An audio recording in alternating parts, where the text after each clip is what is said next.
Bonjour à tous et bienvenue dans cette vidéo. Aujourd'hui, nous allons faire une leçon de grammaire intitulée Les types de phrases. Commençons d'abord par une précision. Attention à ne pas confondre les types de phrases et les formes de phrases. Alors, nous allons parler bien sûr aujourd'hui des différents types de phrases qui existent dans la langue française. Mais tout d'abord, on va définir la phrase. Qu'est-ce qu'une phrase? Une phrase est un ensemble de mots organisés qui ont un sens.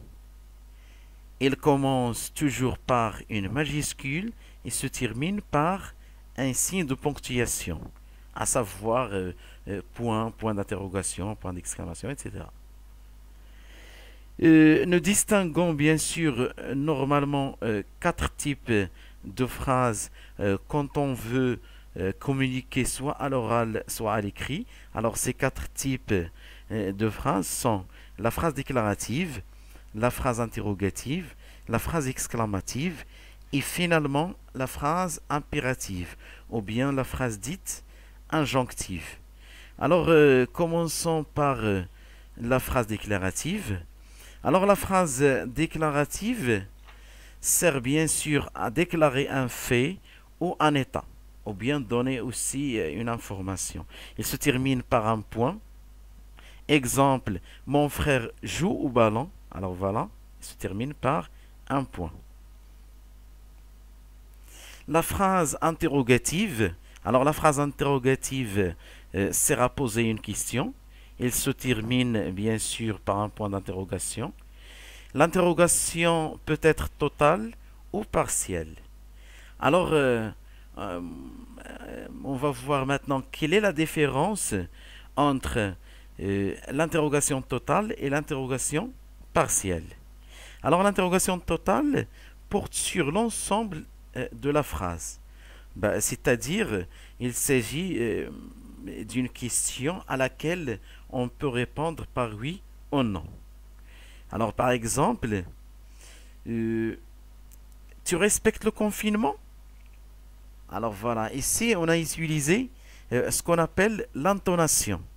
Alors là, il faut bien sûr prononcer la phrase parce que à l'oral, on distingue facilement la différence entre cette phrase et la phrase déclarative par ce qu'on appelle l'intonation.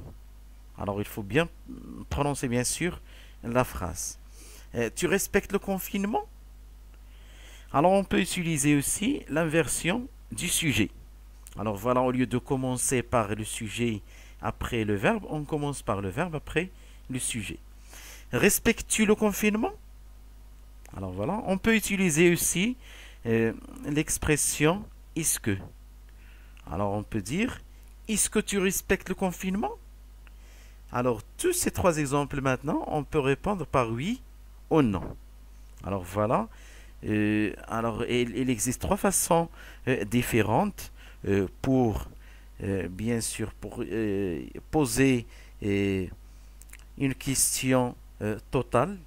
Alors, ça veut dire on peut utiliser l'intonation, ou bien la version du sujet, ou bien l'expression est-ce que. Alors, l'interrogation partielle porte sur une partie de la phrase, c'est-à-dire quand il s'agit d'une question à laquelle on ne peut pas répondre par oui ou non. Alors voilà par exemple en utilisant le déterminant interrogatif, quel par exemple.